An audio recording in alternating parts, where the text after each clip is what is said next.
Welcome back to the second part of our two-part interview with Gregorio, our real dentist and very fake name. And I won't go through the story of the name again, but it is funny. Oreo in Gregorio is spelled like the cookie from Nabisco. And, I think that I want to just, if you haven't listened to the first part, then, this is not going to land as well. So I would highly encourage you to go back if you haven't yet. Listen to our first part with Gregorio. We got to know his story of how he got into ownership. We got to understand, his inner workings and what's really motivating to him. And then we really got to talk about, what direction we're going in. And I just want to maybe recap in a minute in case you listened and you forgot, or you're maybe not fresh on all the details. What was our conversation last time in part one of this two-part series with Gregorio? So we talked about Gregorio bought a 7-operatory practice doing around 1.9 million. A little over a year ago, he was an associate for multiple years in the office beforehand. There are 2 dentists who work there. He works Monday through Thursday, and his associate works Tuesday through Thursday. The office is open Monday through Thursday. And Gregorio talked about his chief complaint is really wanting to spend more time with his family and wants to eventually get to a 2-day per week clinical schedule. And, we talked about his procedure mix. So Gregorio is, a very experienced dentist, likes to do implants, a lot of unguided stuff, some immediates, some overdentures, loves endo. Definitely seemed like his favorite type of procedure, and some ortho. And, the thing that at the end of the episode, I was moving towards a pseudo specialist, and Gregorio stopped me and was like, no. I like to see hygiene patients too. I don't want to be just a pseudo specialist. I want to have that recurring touch point with my patients. And so, that was another thing that we're going to build into the plan. And, I think the thing that we really pride ourselves on at Shared Practices is we're not here to prescribe a philosophy. Our philosophy is malleable and flexible to whatever the owner's desires are. And we just have a really firm belief in the fact that the owner of the practice is the one that we are driving the practice towards what they want. And, we have tons of analytics. I talked through them on the last episode to help us in that process. But at the end of the day, it's Gregorio that's driving what we're doing and what we're building towards. And the thing that I kind of talked about at the end is I really see the practice last year did 2.07 million. And I'm like, this is 3.5 million in the pent up demand that you have. I mean, hygiene's booked out 8 months. There's new patients that could be coming in. We're in a semi-rural area. I just see a lot of growth potential here. And I asked Gregorio, I'm like, how fast or slow do we want to go? And Gregorio told me, he's like, I'm more cautious. And so he wants to keep the income high, over 500K the whole time. And I'm like, okay. So on this episode, we're going to talk about, how are we going to execute on that? How are we going to get to that $3.5 million mega group practice with two dentists plus Gregorio working an ideal schedule? And how are we going to get there? And, what does that look like? And so, that's where we're going next. And I think, Gregorio, you put up an interesting, in the break, you talked about, and you talked about it a little bit on the last episode. You talked about how, you're a little stuck in not being able to identify the vision. And you talked about the experience of having our team really work with you. So Gregorio is going to be working with our coaching department right when we're done. And talk about that again. What does that experience feel like on your end of, essentially bringing us your practice and your desires, and then having us kind of figure out the pieces and then going to get it done?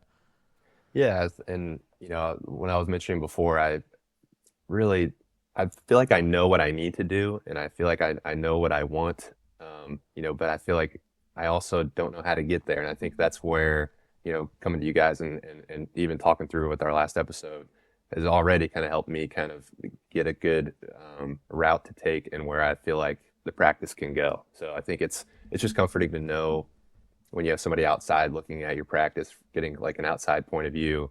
I'm in there every day. I know it inside and out, but having even just you look at it, for the last 45 minutes, it's just nice to see, somebody else agree with, yeah, this is the route you need to take. I think this is a good way to go. And I think that's, it's comforting for me. Like I said, I get paralysis analysis. I'm a little cautious with making decisions like that, but yeah, no, it feels good to finally get moving on some some game plans in my mind. I want to start with, you brought up something, and I almost just want to start with it, put it out there, and then, I don't want it to be the whole focus of the episode. But, when you're taking a look at your practice, there's a gaping hole in the office manager position. Oh yeah. Right? So that's the first thing, that when we're talking about execution, like so we have phases to how we do things. And a very early item that your coach is going to bring up and work with you on is putting an office manager in place, because you're doing $2 million a year in collections.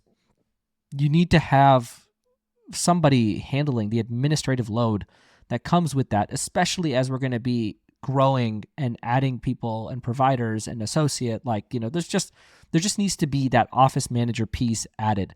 So, we don't need to touch on it too much, but do you have any thoughts on that are relevant, or does that bring up any thoughts or fears for you? No, for sure. I think that that's something that I told myself I'd give it a year and kind of feel out what I think would be best to kind of have somebody fill in that role. I have somebody in the practice that I think will eventually get there. I'm not sure if she's quite ready, but the other thing is hiring outside and getting somebody with some more managerial experience. And I'm actually in the process of hiring front desk right now, and that's kind of definitely been something that I've been looking more into, is getting somebody who I can see in that role. And as you begin working with a coach, that's one of the things that they do extremely well, is developing that front office team member to be an office manager. And so, on first pass, again, I don't want it to be the focus of the episode, but, we generally would like you to have that person developed internally, just because of the fact that, it tends to be a smoother transition for the team, even though they have to go from being an equal to not. No, I definitely agree. So now, continuing to roll, we talked about taking a measured approach to growth, right? We've talked about you wanting to preserve your income and wanting to essentially take a more cautious process.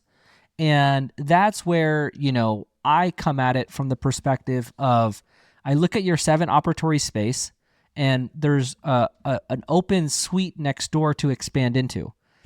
And I think there's 2 levers that we can push here from getting you from 4 days a week down to 2 days a week, right? There's one lever that we can say, okay, we're going to go to 3 days, then we're going to go to 2 days.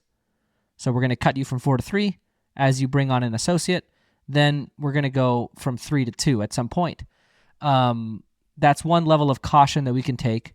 The other level of caution, which I'm more leaning towards, is trying to potentially really max out our current facility that we have before expanding the space next door. And I think that's because if you're preserving your income is important to you, if we add an associate to your existing practice and you have this backlog of demand, it potentially isn't going to be that harmful to your income, because we're not expanding our facility costs. We're not drastically, adding a bunch of expenses, and the associates should be able to pay for themselves relatively quickly.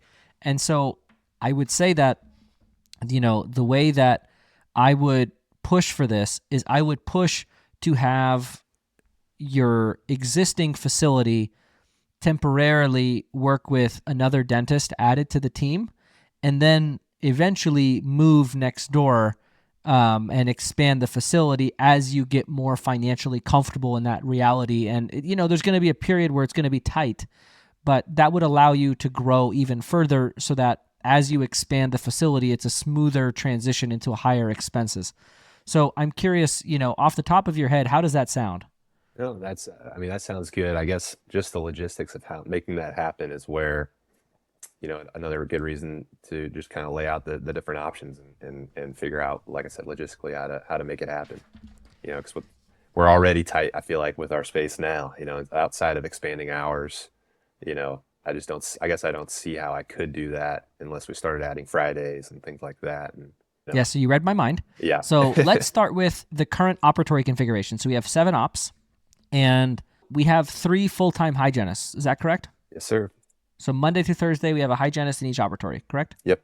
So on Monday, you are checking by yourself 3 hygienists. Is that correct? Yep. And how many operatories do you work out of clinically? Usually just two, but on those days, um, so actually another thing that we did to one of our hygienists, I kind of made Monday a little bit more of an administrative day, like a hygiene check day, just to try to get people in. One of our hygienists does assisted hygiene, so she sees twice the patients. So really, I'm checking for almost four columns on Mondays, and that's every other Monday. So we've kind of been doing that just to help with the capacity issue. And on Monday, do you work out of 3 operatories? Sometimes, yes. Yeah. But most of the time just two. Like I said, depending on emergencies, I don't, well, that's one of our things at the practice too. If somebody calls and they're hurting, they're getting in that same day, we'll work it in somehow. Okay. Now, Tuesday, how does it work? So your associate works Tuesday through Thursday. How does that work with your schedule with the operatories? Yeah, so it works out nicely. The way we do it now is because I do a lot of the checks Monday. That fills up my schedule pretty nicely. Tuesday through Thursday, I'd say she probably checks like 70% of the patients. And then that frees me up to do a lot more productive work. But we do basically, if a patient requests a certain doctor, obviously that doctor is going to be the one that checks them. But yeah, other than that, if the patient has no preference, then just we just basically do it to how whoever can get to it kind of thing. And we do interrupted hygiene, so whoever can get to it gets to it. And me and her have a pretty good understanding of, like, I kind of know when she's going to check somebody, and she, depending on the cadence of where we're at in the day. So my question for you is really around, so in Tuesday through Thursday, each hygienist has their own operatory and there's no assisted hygiene or anything going on, right? No, yeah, So then does your associate work out of 2 operatories? yes, Okay. And you work out of 2 operatories, correct? yes, No, you're right. There's no room. I'm kind of mapping it out, and what I'm seeing is there's very little room. So let's just kind of walk through. Um, you know, I for sure want you working on Mondays, right? yeah. I'm assuming Monday's your emergency day, correct? You It probably see is. more emergencies on Monday than you see any other day of the week. Yeah, and that's why I tell them we keep it light, and yeah, mostly seeing emergencies that day. It's a lot of exams and emergency treatment. Okay. If you had to, so long term, we want to get you to 2 days. Yep, What's the second day? Do you have a day of the week that you're like, I want that to be my second day? I would say Tuesday just to make it back to back. What did you think of that idea of doing a slower process back to like from 3 to 2 versus going? Do you want to go to 4 to 2, or do you want to go 4-3 and then 3 to 2? I think, and like I said, I mean, it really doesn't matter that much to me, but it would probably be easier for me to do 4-3-2, because I think going down to two would be pretty abrupt. And that third day, do you have a preference on what day that third day would be?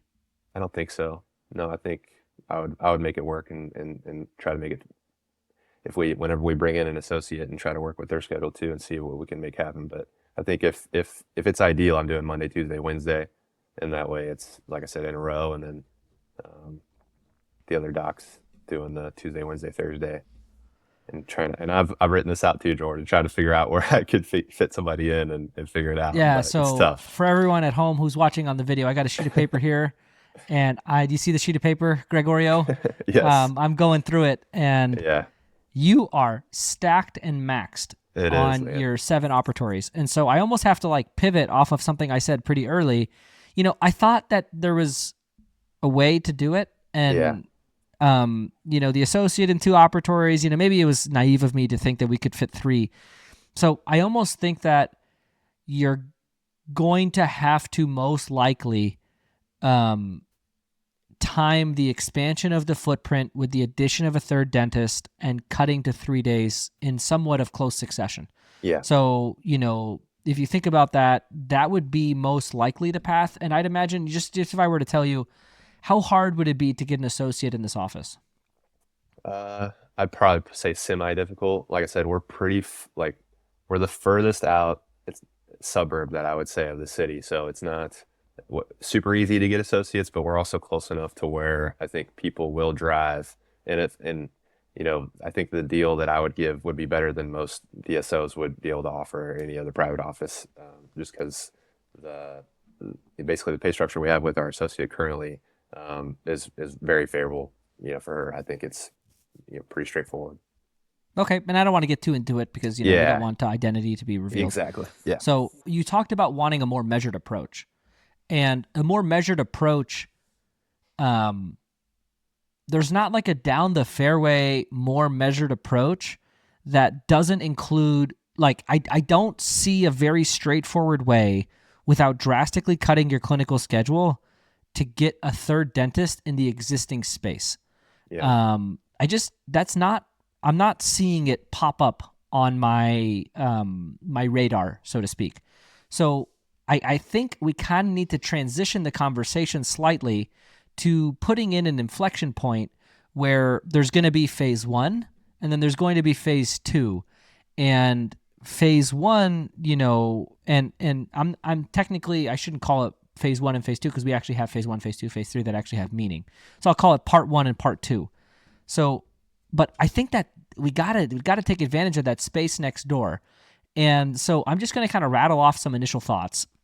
So, part one of this project is really going to be bringing on an office manager, getting processes in place, ready to scale, refining the way that we're operating, and there's going to be efficiencies and growth that we find in this process, right? I mean, we're going to be able to improve things, and then we're also going to need to start that.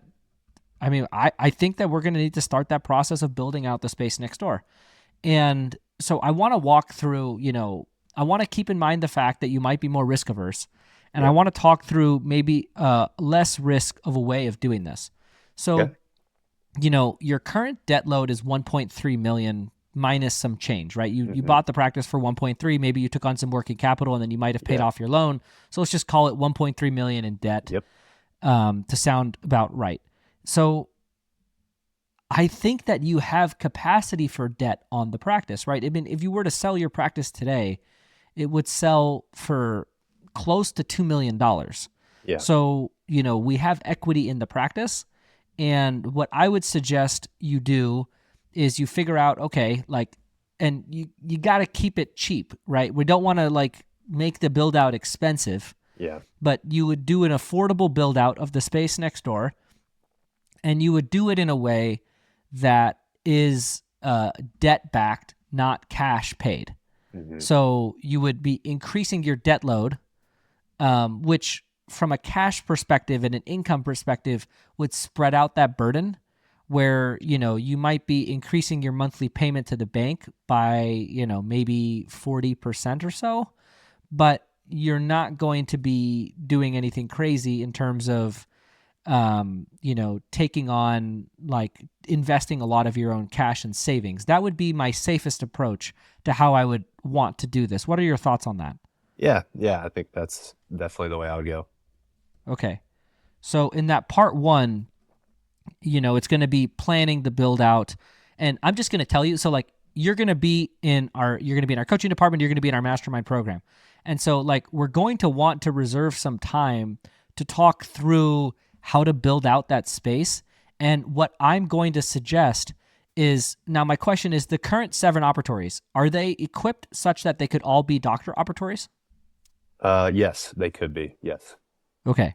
So then if we look at it, I would highly recommend going the route of squeezing in maybe 5 hygiene operatories and 1 dual purpose treatment or hygiene operatory to add 6. And you say, I could do 4 to 6. I'm just going to say we're going to find a way to do 6. Yeah. And, because I know that you can. Yeah. And the reason that I would suggest that is because then that gets you to a place where you could have 3 doctors there on any given day. Yeah. And I think that is going to be a big scheduling unlock for you, where you're going to then be able to handle this in a more appropriate way. So, on board so far? Yeah, I agree. Okay, so then as we do that, the way that that's going to have to work is I'm trying to, and Gregorio, trust me, I'm trying to keep in mind your risk averseness as much as possible. And so, where this part 2 would go is that you would go Monday through Wednesday pretty quickly. Yeah. And so that third day is like you're working 3 days clinically instead of two, is your way of making sure that your income is protected and that you are minimizing the financial disruption to your income as much as possible. Yeah. And so I would say that, and then you're going to want to hire an associate Tuesday through Friday. Yeah. Okay. So, what are your thoughts on opening up a Friday? Yeah, I mean that's I've actually talked about that with my staff a lot, and I'll say too, very easygoing at the office. I'm not like a big, punisher or anything like that. I think that happy staff, happy life kind of thing. But the I have pretty much none of them are interested in working Fridays, so I'd have to hire out a lot more help part time to get that kind of extended out too.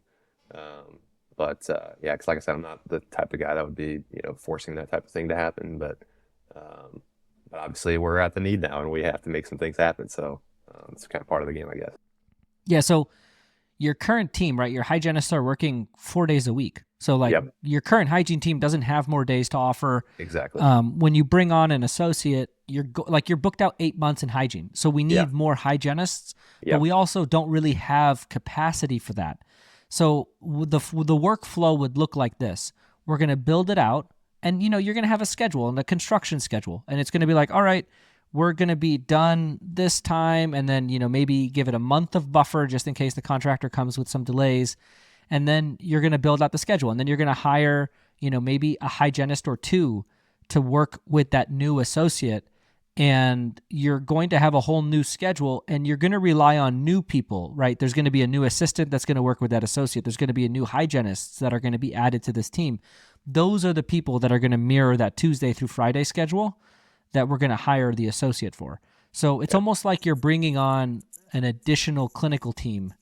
yeah, And, it's so I would highly suggest a Tuesday through Friday associate hire. And the reason I suggest a Tuesday through Friday is people like to work 4 days in a row, the same way you rattled off Monday, Tuesday, then Wednesday yeah, for your 3 days, right? People don't like, the work week is longer if there's a break in the middle. So your current associates, she's taking the prime days, Tuesday through Thursday, right? Like she's got a yeah, cushy schedule. And yeah, so you're going to be Monday through Wednesday. This associate is going to be Tuesday through Friday. And then the only days that you guys are all there are going to be Tuesday and Wednesday. Those are going to be your big days. Like those days are going to be busy. yeah, But then Mondays, you're going to be there by yourself. And, that's where, like, that's necessarily like, that's just going to be something that's going to be like a big facility for you to be in. yeah, But I also think that's going to allow you to stack more of that assisted hygiene, have exam only time, like really bring in emergencies. I think that that'll be a productive time for you personally. But I think, Tuesday and Wednesday, that's when the office is going to make a lot of their revenue for the week. And then Thursday, Friday, you're going to have two associates there. You're going to be home. And I would say that's the schedule that we're building towards. So part one of this process is really going to be preparing for that.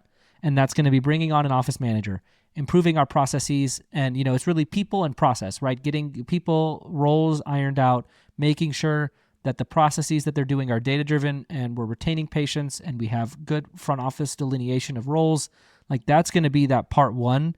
And then it's going to be, doing a floor plan, getting bids, talking to a bank, like getting all of those things in place so that you can have this expansion project. And then once you have a timeline on that, then you prepare for part two, which is the opening of that additional space, the hiring of a Tuesday through Friday associate, reducing your clinical schedule from to Monday through Wednesday, and bringing on additional team members. So that's kind of like at a high level, the mechanics of how we turn this from a 7 operatory practice doing 2 million to a 13 operatory practice with the foundation in place to do 3.5. yeah.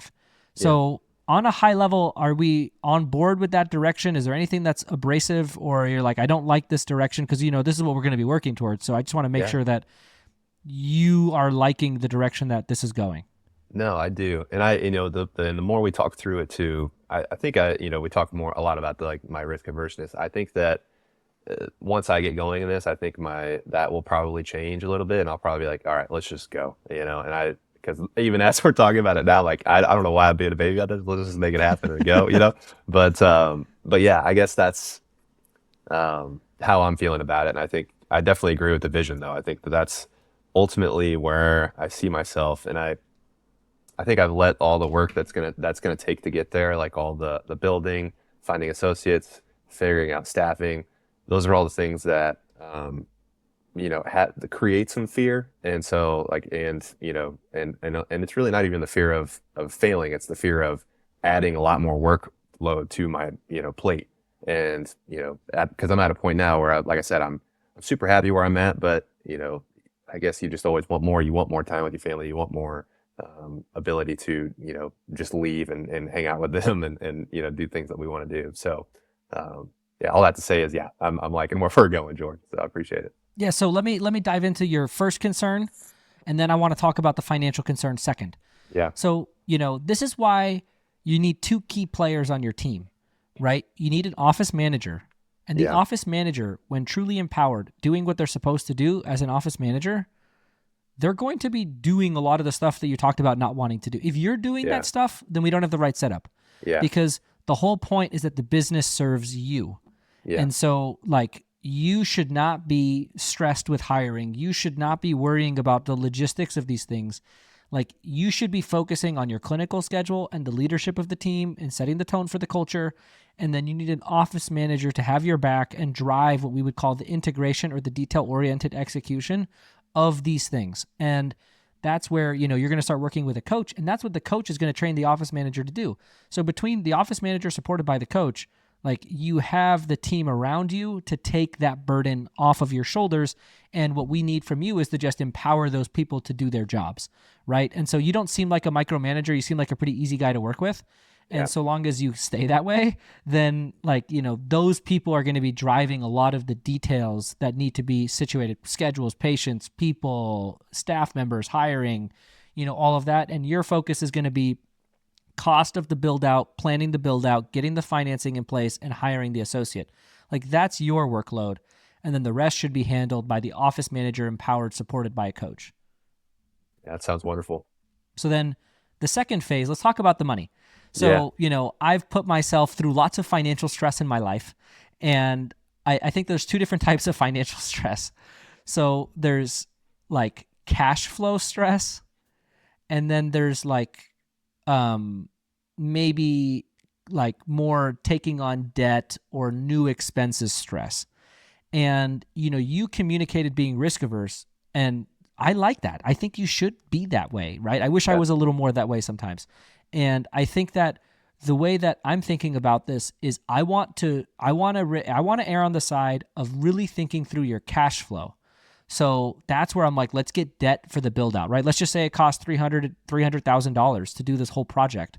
Yeah. It's like, great. We're not going to ask that money to come from your pocket. Whatever savings you have, we're going to keep those savings there. Yeah. Then we're not going to ask it to come out of your income either. We're not going to stop paying you and funding this thing. No, we're going to use a bank. So what a bank does is they take away the cash flow stress. So you keep all of your cash that you have. You keep your cash flow coming in through your income. And the bank is going to be footing that big bill. So it's like we're trading cash flow stress for like debt stress, right? Mm-hmm. You have to like mentally get on board with adding $300,000 of debt, which I think is a great decision in this situation. So like I can help you with that. But the other thing is we're going to go to 3 days a week. So like when you do this, you're going to have a higher practice note. You're going to have a higher rent. You're going to have a higher payroll, right? So you're going to have things that are going to be adding to your monthly expenses. And that's why you going from 4 days to 3 days, I think the associates should pay for themselves. Based on what you're describing, you've talked about a backload of bread and butter dentistry. You've talked about a backload of hygiene. Like, when done well, when the coach and the office manager do their job and execute this at a high level, the associates should be paying for themselves early. So I don't expect your income to change, but I think we need to mitigate that risk by keeping your clinical productivity high through those 3 days a week. And then once we've settled in, the associates scaled, we're profitable, things are going very well, your income is well beyond the $500,000, then we cut that second day, and then we get you back to $600,000, $700,000 per year. higher income on the practice side, and like then we get you to that 2 days. So like that's how I'm thinking about mitigating that financial stress, is really thinking about putting you in a situation where your cash in the bank account is whatever savings you have remains untouched, your income remains as untouched as possible, and then we're really relying on debt financing for that new build out, plus, just timing things well so that associate ramps up quickly and keeping you at 3 days a week. So like Yeah. that's how I'm thinking about it. But I'm just in general pretty impatient. And that's why when I looked at your 7 operatories, I'm like, yeah, this just doesn't work. We Yeah. just need to and when you do big transitions, it's sometimes good to do them like holistically, kind of all at once. And that's what this is going to be. It's going to be that build out and that opening of the new section of the office in conjunction with the associate and 2 more hygienists, probably is what that's going to look like. And, that's going to be like the early iteration of this. And then it's just growing that team from there to get to that 3.5. So like, I actually think we're approaching this in what can be maybe irrationally scary, but from a cash flow perspective, I don't think you'll be in any form of real cash stress. And that's like the worst type of stress, when you need cash and you don't have it. Oh yeah. For So, sure. I think that we're avoiding some of the bigger problems, and we're meeting somewhere in the middle. Yeah. No, that sounds great. So let's just kind of talk through the insurance piece, right? So, let's just kind of, for our audience here, like we have 25 new patients per month coming in, 25 to 35, is kind of the number. And, we're not getting a ton, but that's just because we don't have room in hygiene. So like once we open up this space, like it's really just attracting those, like we have so much pent up demand. So then putting that pent up demand on the schedule and then getting those people retained and, following our retain, open, fill philosophy to get to that, you already have 3,100 patients. I would say that for a $3.5 million practice, you probably need like 3,600. So Yeah. you're not really looking at like drastically increasing the patient base size. Yeah. And so it's really just about nailing that associate hire. And, I would think that that associate hire, you're going to want to bring somebody in, your current associate, they're really crowns, fillings, I would add night guards, hopefully, but like, Oh yeah, for sure. crowns, fillings. And I would think that that associate that you bring on ideally would have more to offer clinically than just the bread and butter, or else I don't think we're going to be like wringing the towel as much as we can. So, just kind of wanted to talk through like, do you have thoughts on associate hiring, bringing on an associate, just any thoughts there? Oh yeah. I mean, I guess the one thing that kind of what I would think about, because I try to put myself in the shoes of somebody who would be, applying for a job like that. Obviously, like when I came onto this job, I was like, look, I want to own, like this is part of the deal. I think being upfront about that, and then, if it's the right fit, talking about somebody that if they wanted equity, being like a small partner type of thing, that would be like another thing that I think I would be open for if it was the right fit kind of thing. But, um, but yeah, so I guess that's the only thoughts on associates. I feel like that's, how you can get, usually if they're going to be somebody that's going to be there full time and a high producer, I feel like they're going to probably have that mindset that they want to, have some equity in it usually. Yeah. So, I'll give you a piece of advice. Guard your equity with your life. Yeah. So, is kind of how I say it. So, one of my favorite contracts I've ever created, and I just keep talking about this, is I have this contract for a clinical producer role. So like this dentist slides perfectly into that role. They're going to work Tuesday through Friday. And what do they bring to the practice? They bring their production. Yeah. So there's this contract that I've created, that I've instituted in some offices that we own, where there's that like, so you are the leader, right? Yeah. So like the practice needs a dentist to lead it. You are that person. You will continue to be that person. Yep. So we don't need their business acumen. We don't need their leadership. We need their retention and production. And so we have this contract that like shared practices law firm can help anyone with, but I just use on my own, where we have, the way it works is for their first 12 months, they're just producing. And then after they've been there for 12 months, you look at their previous 12 months of production, and it's a sliding scale. So it's essentially earning a percentage of profit of the entire business based on how much profitability they contributed to the business. And so, it's for us, it's like, a range of percentages that we pay, and it's based on their last 12 months of production. And it's essentially a way to bring a dentist on and say, like, look, this is my practice. I want to maintain flexibility in ownership. I don't want a partner per se, but I certainly want you to be rewarded for the profitability that you generate. And so there's this contract here where you come in, you produce, and there's these tiers. And if you produce, beyond a certain amount, then we start giving profit sharing. And then the more you produce, the more profit you get. And Sure. so it's one of those things that I think is a really good middle ground, and it's all tied through their employment agreement. Yeah. And it allows you to like have that sweetener plus arrangement to bring a really high quality person in. But also, like, we're talking about a $3.5 million practice here that, is worth some serious money. And I would like you to have all of that asset Sharing profits instead of equity, that's on, what you're saying. profit sharing instead of equity Yeah. would be where I would go with this. And I think that you can retain and get the great person. And then think about it from this person's perspective, right? They're going to work 4 days a week, Tuesday through Friday. You're going to be very generous with the procedure mix, right? You're not going to take stuff away from them. You're going to let them grow, get some, you need somebody who's more of a producer mindset than your current associate, right? That's really what you need in this next person. You need somebody who's going to go out there and be a little bit more aggressive in their production. Yeah. And it's not through their diagnostics. Like, that's not what I'm saying. I'm saying that they want to grow their clinical box. They want to do surgical extractions. They want to do some endo. They might want to place some implants. They might want to do some clear aligner. Like, you want somebody who wants to do more than just the bread and butter, because if you're trying to cut back to 2 days, there's going to be so much demand for stuff Yeah. that you're not going to be able to get to, that you need someone else in the office to capitalize on those opportunities. And so I would say that that's really the avatar of associate you're looking for. And, I would begin that conversation. And then if you're on that agreement that I'm suggesting, then when they get there from month 1, they're incented on their production, even though they're not getting profit sharing, because they want their first 12 months to be strong so that they can get profit sharing. For sure. So that's how I would suggest approaching it. And that's like more of a mastermind type conversation. Yeah. But like, I think for me, that's where I look at this and I say, like, I agree with you. You want somebody who's like really talented, and they're often going to need more than the regular comp. But I also, like, you're building a very valuable asset here, and you deserve to own it all. And so that's kind of what I'd suggest. No, I appreciate that. So that really kind of takes us to the end. So I'm just curious, do you have anything that feels like we missed, or anything before I start recapping things for our audience?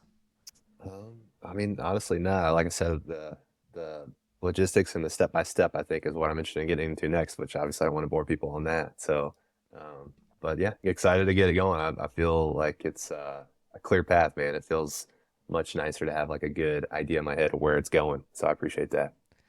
Yeah, and so to kind of bring things back for our audience, then, you talked about at the very beginning, right? Like, we started this part 1. I had just met Gregorio, not his real name, and we talked about, okay, 2 days per week, right? We want 2 days per week. We like implants, we like endo, we like ortho, and like that's where we started, and we just started with that, and we've been talking now for 2 episodes, and Gregorio had signed up for our coaching department, and he talked about how he knew that something needed to happen, but he didn't know what was the next step. What do we need to do? And that's where we brought him on Practice Underwater as like a kickoff. And, we really fleshed that out over 2 episodes. And so, where we got to in the last episode was, okay, 2 days per week, we're going to need an associate. And, we talked a little bit about risk averseness. And then in this episode, the first thing we did, we went through the schedule, and I literally wrote like operatory 1, 2, 3, 4, 5, 6, 7. And I looked at like the whole, you're all of your operatories are full, Monday through Thursday, your operatories are full. And so that was unfortunate a little, because my preference to accommodate the risk averseness would be to bring in that third dentist in the existing facility and then expand the facility. And the facility just doesn't allow for that. 7 ops for 2 dentists is already tight. And when I laid it out, every operatory is being used Monday through Thursday, pretty much, surprisingly, even on Mondays by himself. So then we made the determination, okay, we need to go to 2 parts to this. The first part needs to be really focused on preparing for expansion. And that's where we're going to bring on the office manager. We're going to go through and we're going to train your team. Your team is going to operate at a higher level. We're going to do things that will improve our profitability within the 7 operatories. And then you're going to do the exciting stuff, getting a floor plan drawn up, start negotiating a lease, getting some stuff going there. And that's where the location growth call that you're going to have access to as the mastermind will be great for that, because you can bring that type of stuff and we're going to talk about it. And then, then when you move over to part two really begins once that new footprint is built. And it's really dependent on that dentist, right? We need that dentist. So the current associate who works Tuesday through Thursday, she likes a low stress life, and we need somebody who has a little bit of a different mental makeup as that new associate. We need somebody who's a little bit more of a producer. And, we talked a little bit about my favorite agreement for profit sharing. And then, you're going to cut back to Monday through Wednesday. And then the path to 3.5 is really just retain, open, fill, grow the patient base, grow the hygiene team. You have all of the patients you need. Once you build out this facility, you'll have all the operatories you need. All you need is to add team members and, change the way that we're retaining patients, be more accessible to new patients, and give it time, and you're there. And so I think that's where, I see this as a very straightforward path. And I think that I say that and people get mad sometimes. Like I've abraded so many people by saying that. But from my perspective, I'm really sorry if it's abrasive. But from my perspective, he has 3,100 active patients. So that's just a lot of active patients. And he's booked out of hygiene 8 months. So once we open up the floodgates on this thing, you're going to see a lot more new patient flow coming in through hygiene. You're going to see more emergency people. You already have a backlog of bread and butter that you're not even able to focus on your specialty work. So once we get into part 2, that first 6 months is going to be a ramping period. But then after that, I think pretty quickly, faster than you might think, you're going to get to the place where the practice is really performing at its true potential. And there's just so much pent up demand. All you have to do is just give the practice more space and it'll pop. And so, we need to give it more operatories. We need to give it more providers in hygienists and dentists. And we need to have some more organization. There's no office manager at the moment. So we really need to put that in part 1 to prepare for this. And, we're here to support you, and we're here to make the process predictable at each step of the way. And, these are the really fun ones because it's really gratifying, right? I mean, when somebody like Gregorio comes to us and is describing working 4 days a week, getting home every day at 6 o'clock, my bath time starts at 6:45. So I'm just thinking he's I have an hour. I'm yeah, I totally get that. And if you can make it such that they have more net worth through a more valuable asset, they have a higher income through having more practice profitability and potentially a more productive schedule in the days that they are working, and having more time with family, how can we not be excited about helping Gregorio get there? So I think that, our coaches are going to listen to these next 2 episodes, or whatever coach you're going to be working with, and then we're just going to work on getting it done. And so, I almost think that we need to have a follow-up in a year because I think that people will be shocked at how much progress we can make in 12 months. So, Gregorio, do you have anything to close with for our audience? I appreciate you talking through everything. I'm excited to get going, to be honest. Another thing I didn't mention earlier, we do no marketing. So I got that. Yeah, I figured you did. But so hopefully when we expand, I think in doing that too, and just, really, like you said, the floodgates will open, hopefully. So we'll see how it goes. Yeah. And, I'm, I guess I hogged the mic on the second episode, but I just the first episode, I'm asking questions, trying to figure out what's going on. And then once we got to the second one, I had a plan. I just wanted to talk about it. So, thank you for coming on Practice Underwater. Thank you for, putting yourself out there for everyone to learn from.